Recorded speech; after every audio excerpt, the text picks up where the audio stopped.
As we watch the Jeffrey Epstein scandal rock the second Trump administration, it's worth remembering this is not something new. This scandal was rocking his first administration, too. It's a saga that everyone has basically forgotten. It revolves around Alex Acosta. That was Trump's pick to be his first Secretary of Labor. It was a little strange at the time because Acosta had limited experience on labor issues. But back in 2005, Acosta had been the U.S. Attorney for the Southern District of Florida. It's a big, important job. And on his watch, the FBI prepared a 53-page federal indictment charging Jeffrey Epstein for sex crimes that could have put him in jail for life. It alleged that Epstein lured a steady stream of underage girls to his Palm Beach mansion to engage in nude massages, masturbation, oral sex, and intercourse. The girls, mostly from disadvantaged, troubled families, were recruited from middle and high schools around Palm Beach County. Middle and high schools. And they were offered money to bring new girls to Epstein.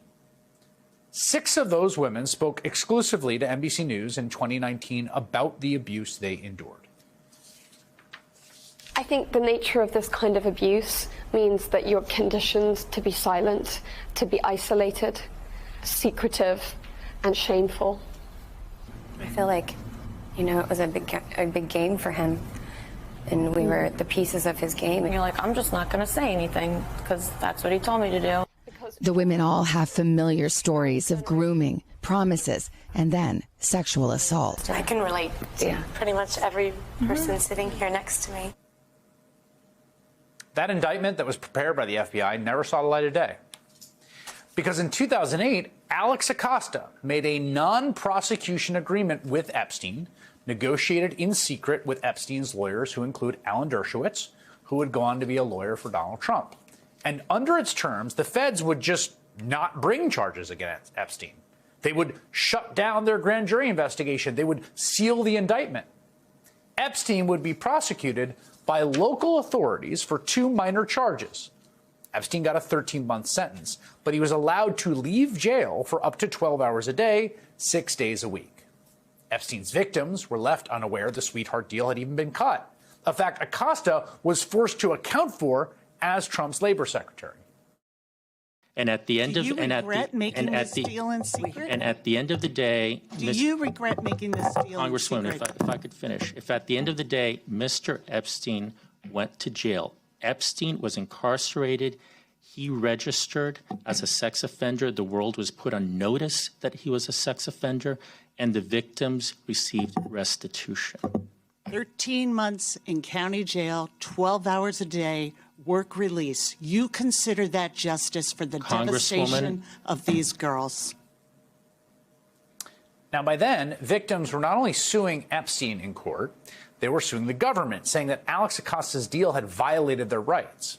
And it was at that time that the Miami Herald and its incredible investigative reporter, Julie K. Brown, had begun to publish an award-winning series of probes into Epstein's case and specifically the contours of this very strange deal with Acosta. The following July, the FBI finally arrested Jeffrey Epstein on federal charges, and Donald Trump was being forced more and more to answer questions about his well-documented friendship with Epstein. The story wouldn't go away, so just a few days later, Alex Acosta did. I do not think it is right and fair for this administration's Labor Department to have Epstein as the focus rather than the incredible economy that we have today. And so I called the president this morning. I told him that I thought the right thing was to step aside. Donald Trump lamented the departure of his labor secretary, especially since there was nothing to see here. I did have a falling out a long time ago. The reason doesn't make any difference, frankly, but I haven't spoken to him in probably 15 years or more. I wasn't a big fan of Jeffrey Epstein, that I can tell you. And now, if you look, the remnants hurt this man, and I hate to see it happen. I mean, you hate to see a guy like Alex Acosta hurt, 3 weeks after Alex Acosta departed the Trump White House, Jeffrey Epstein was found dead in his prison cell of an apparent suicide.